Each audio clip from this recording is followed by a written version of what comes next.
Hey guys, Rich with Rich Rebuilds here, and we're back with my Audi RS7, the car that replaced my Tesla Model S, and the car that also drained my bank account. Now, in the first episode of the series, I bought the car as a fixer-upper from a chicken farmer in Florida. He in turn got the car from IAA.com, an insurance auction website that sells salvage vehicles. Now, when I got the car, I went over everything the car needed at my friend Lee's shop and familiarized myself with my very first Audi. In the second episode, I replaced the destroyed trunk floor that the body shop ruined beforehand with all new sheet metal. In the third episode, I replaced a lot of the missing interior trim, had the wheels refinished and powder coated a satin black, replaced tires, replaced all four rotors pads, along with an oil change. Now, in the last episode, I went a little bit deeper. I got to a part called the turbo oil screen, which is a part that's located pretty much in the center of the engine. It takes about 6 hours to get to it. And if it clogs, then your turbos start for oil and you're out the price tag of a used Nissan Leaf. Now, today I'm going to be picking up where I left off. I'll be reassembling the car after surgery, checking it for errors, and going for its first test drive. But before we get started on that, I just wanted to say that I'm having a very good time working on this car. It is infinitely more complicated to work on than the Teslas I've been used to. A job like the one I'm doing on the car right now can take between 6 and 9 hours, depending on what else you're doing. And there isn't a single thing that takes 6 to 9 hours on a Tesla because there's hardly any moving parts and it's much simpler. But working on this car, I'm totally geeking out because it's like a puzzle. It's a pile of hundreds of moving parts, and the fact that it's all put together to run reliably just blows my mind. So the engineer and car enthusiast in me is geeking out right now. It's the difference between working on an Apple Watch and a Rolex. So the Apple Watch gets all its functions from software and is pretty much the perfection of digital technology because it does everything. Now the Rolex isn't high tech, but it's perfection of analog technology, so it's a different kind of respect. So when you see a guy at a party walking around telling everyone, hey everyone, look, my Apple Watch measures my heart rate and I can check my email. Well, there's another guy in the corner with his analog watch saying, no, please, tell me more about how cool your Apple Watch is. Let's get to work. Steven, do I ask a lot of you?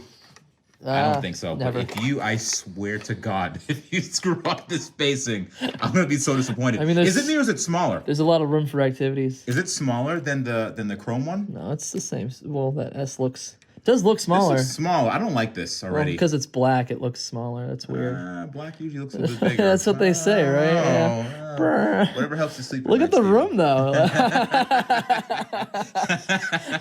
Laughing time is over. Put the black S on top of the chrome one. Oh, it's gone. Nope, it fell. All right, cool. Well, yeah, I'm sorry. we lost that. For your loss. Looks like we're having an R7. Oh, there we go. R7. So I was gonna say, does this one actually say Audi on it? No. Neither one of them do it. Maybe the whole car's from China. Maybe this is a fake RS7. Oh God. Not again. What do we do? Not again. It'll look something like That this. looks 10 times better. I know. That's... People kept complaining, oh, why'd you block out the front grille? I want to ask people, before you comment on my car, what does yours look like? Like, post an image of your car just so I could see, like, true design. Can you imagine You know, if a what's- YouTube viewer were able to do that? Like, what's true style? Show me how to style my car and show me how it's done, because you guys know so much about how to make a car look good. So- Like, I want to see what's true beauty. Show me what true beauty is, people, in the comment section. I mean... You know? Like, my goodness. My my stars. My oh heavens! Show me what it. Show me the way.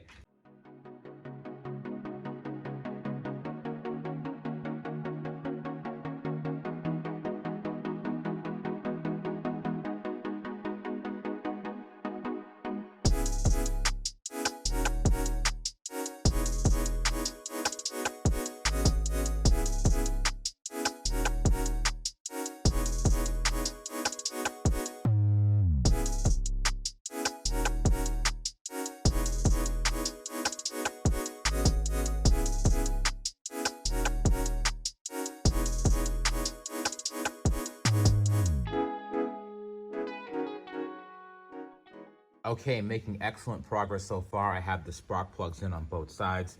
I have the coolant reservoir in, that's nice and secure.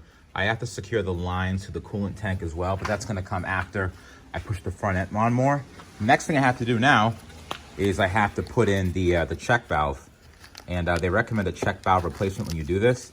And just a quick heads up, this one part This check valve was $86 from Audi. This one part, 86 bucks. I mean, it looks cool. I may wear this as a necklace of accomplishment next time, but this is 86 bucks right here. That's the old part. It might still be good, but just in case, I'm gonna put in a new one anyways. Okay, so the next thing we're gonna do now is we're going to put in this back on. If you remember carefully, before this had the screen in it, and I'm just gonna leave this gasket as is and put it back in the housing. But remember, I also got a new housing for the PCV components as well. So I got a new gasket right here, and I have this brand new thing sitting here for me too. So I'm gonna get some oil, lube the inside up really nicely, and put this back in there. Now this is the intercooler, and this is the oil separator. What I want to do is I want to replace this oil separator with the new one. I figured it's kind of like a good safety precaution, just getting it out of the way just in case, because this is a pain in the ass to remove on its own. So what I'm going to do, I'm going to take this out, put the new one on, and put the entire assembly back in the car. Unfortunately, this piece broke off while I was removing it, but I have the other remaining piece somewhere. I think it's right here. So what I'll be doing, I'll be epoxying that back on, letting it sit for a bit, and then I'm going to be screwing it back in and putting it back in place. But let's get this oil separator off. What I want to do too is I want to lube up these gaskets and make sure that's going to fit into those slots, because these are already formed to those gaskets. These aren't. So I have to lube these up some more, maybe get some heat in there to push it in nice and tight so it fits nice and smoothly. What I have to do now is the trickiest part, and kind of the part that I want to do the least. I have to put the intercooler back in now. It's kind of a pain because you have to get this just right, and there's a lot of cables and wires in the way. There's a lot of wire management you have to do. So after I fold this up, it should kind of slide in there nicely. The other tricky part is the inlets for the oil separator. So because it's one giant piece, you almost have to push down and slide it in, which could get kind of tricky. And that's kind of how I broke that first tab in the first place. So I have to be very careful when putting it back in this time, because I can't really afford to break that side as well. So after I put it in, that's where I'm going to epoxy it and maybe probably get a really big washer there and tighten things down so it doesn't go anywhere.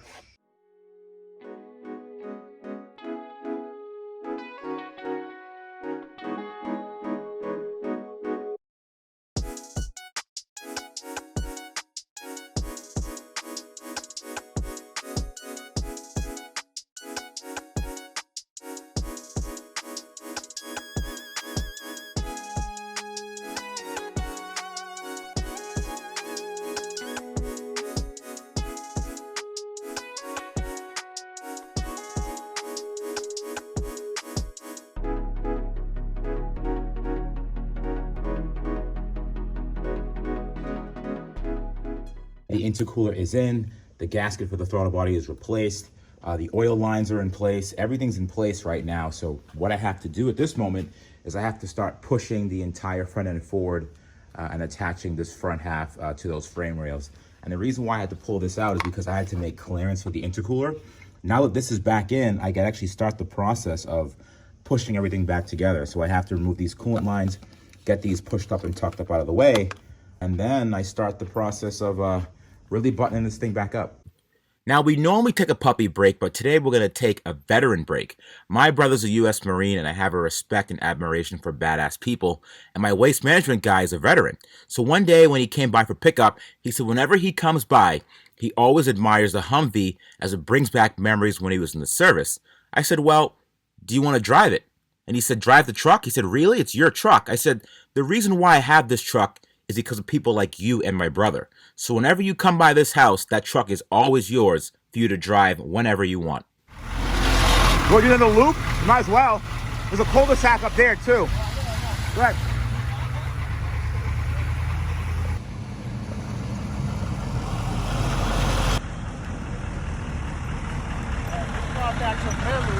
How was it, man?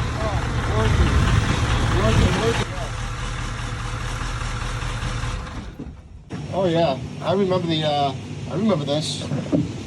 You do the same route all the time? Yeah, Yeah, every 2 weeks, right? Yeah, every 2 weeks. Dude, whenever you want, just come drive it, man. Come take it. No, man, this is awesome, man. Yo, he's been waiting for you to come outside. Really? Yeah, I was man. waiting. I was like, I gotta get the bin because half the time the bin comes and I forget to bring it out and some guy runs it over. Whenever you're, It depends who's with me. I tell him to grab it. dude, whenever Yeah. you're ready, man. I'm telling you.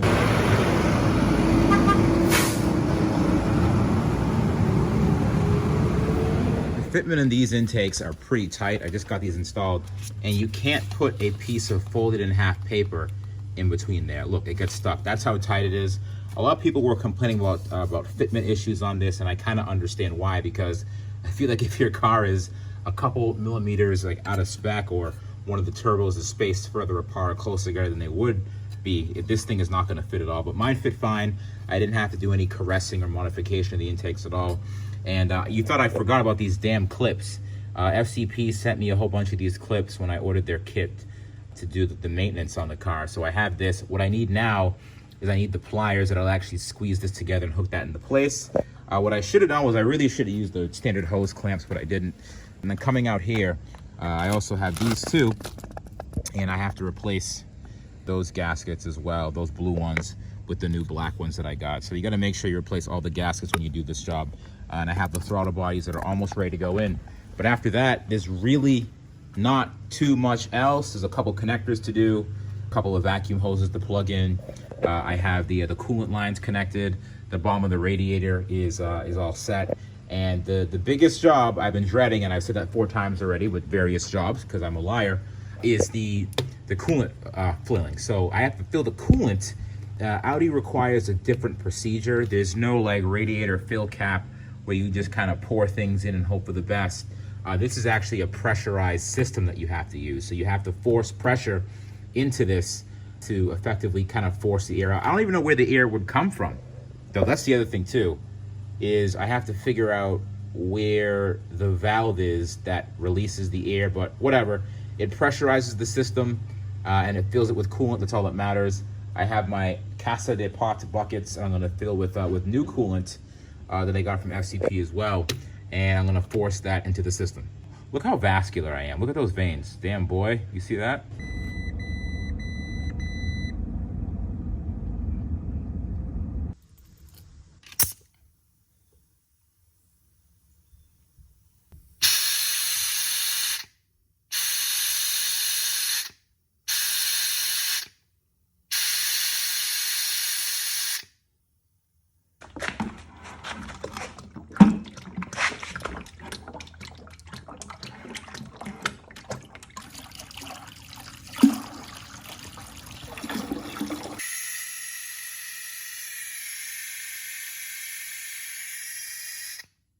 Here we go.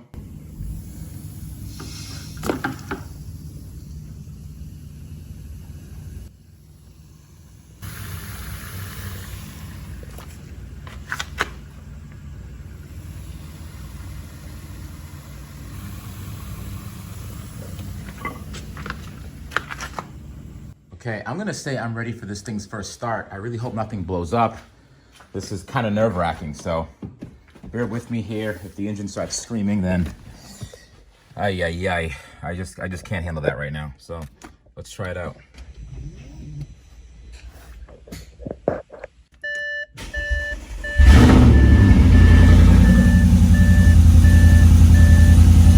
Okay.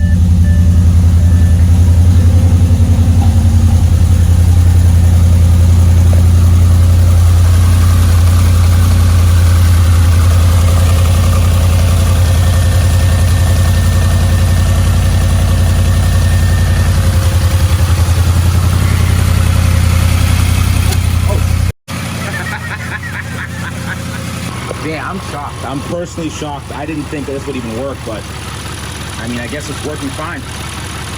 So what I'm gonna do now, I'm gonna keep an eye on the coolant because there's a little bit more left over than I would have liked, so I gotta keep an eye on it. I'm probably gonna do some driving and make sure I get all the bubbles out, but this is amazing. It's crazy. Okay, so real quick, I must say I am really shocked that this thing even started, and I didn't forget a dirty sock in the turbo, but Uncle Rich has been getting it from the haters. Some things about how I don't know enough about the prestige of Audi, and I'm not qualified to touch these cars, and honestly, I'm really not. I'm a shade tree mechanic at best that learns by trial and error, but I have to say, I have repaired every aspect of this car myself, including bodywork, without any prior knowledge of Audi. But in any case, the greatest thing about diving in and learning the complexity of German engineering is that I don't have to listen to you. In fact, I can't even hear you because I'm rocking my Cove wireless headphones. Look at my silent dance party, all right? I just connect my Bluetooth and let them blast. These are wireless. They have a built-in microphone that enables hands-free calling, so I can call Audi and order parts unlike some other car companies, and they're USB rechargeable, enabling me to recharge from anywhere, including my highly portable and safe Sterling engine. So whether you like rocking out or you're my hater and you don't want to hear me anymore, I'm going to give you a discount code to save over 64% off, because saving money is great, and so is me not listening to you. Thank you, Cove, for sponsoring this episode. There's a couple things I can't get to, like the radar camera, so I'm going to use the front-facing camera on my iPhone to get to that spot. So see that? That's for the radar, and you can see my smiling face. It's facing the other way. Let's see, how the heck does this thing go? This thing is tight. There's not much room here for error, so I'm gonna get that in. Ah, look at that, awesome. All right, so here she is, boys and girls. The car is started, running and driving. There's only one issue, besides the banana jammies that I'm wearing.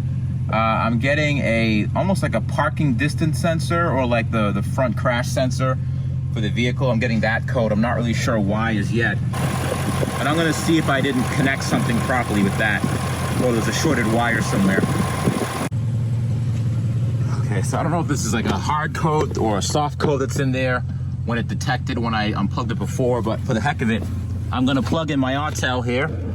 And I got this tool from, again, FCP. They're great.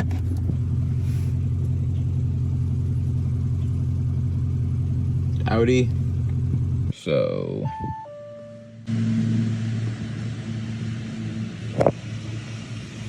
yes. Yes. Okay, awesome. It says it cleared it, so let's see. Wow. Would you look at that? No code. That was a hell of a snap. You hear that startup? Damn.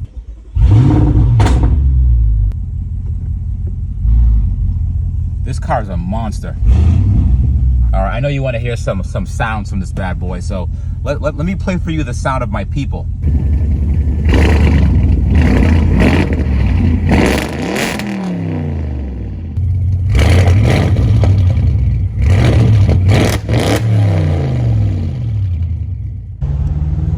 I gotta say, man, driving this car for the first time after so long is a feeling I can't even explain. Just the power delivery, the torque, I mean, this thing just takes off on its own. It's such a powerful car that's really hard to kind of, okay, looks like I'm getting pulled over. Oh boy, well, this was fun. Okay. All right.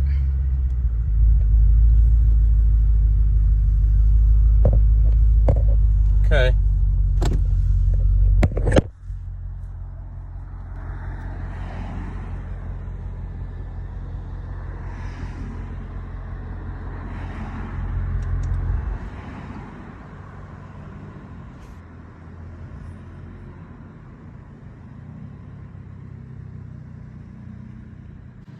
License and registration, please. Hey, here's my license, and the documentation is in the glove box right here. Yeah, why I pulled you over? No, I have no idea, man. Yeah, where's the license plate, buddy? I'm missing a plate on this. Oh, the plate? Oh, you know, I was going for a test drive, forgot to put one on, man. Yeah, where you coming from? What's just- going on here, man? I live literally down the street. I just forgot to put the plate on. I finished this car. I was going on a quick test drive, and I forgot to put the plate on. My bad, man. So you have no documentation, you have no plate on the vehicle. How do I know it's not stolen? I mean, the documentation's at my house. You could run the VIN. I mean, it's definitely... Well, we're not at your house here, pal, so we're going to have to confiscate this vehicle. You have no proof.